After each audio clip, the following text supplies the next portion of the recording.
Punctul reflexogen al cotului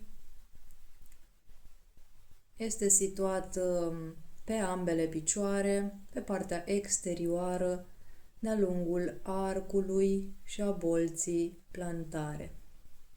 Deci tot pe partea laterală sunt genunchi, șolduri, coate. Se masează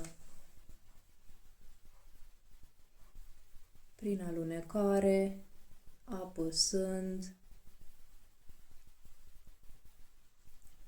Se poate folosi și un instrument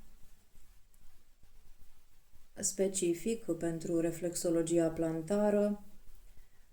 Eu am aici un instrument de lemn, din lemn de trandafir, are forma aceasta pentru a folosi punctul rotund. Depinde de zona care trebuie masată. În cazul ăsta o să folosesc această parte pentru a masa sau, cum am spus, cu degetul. Da?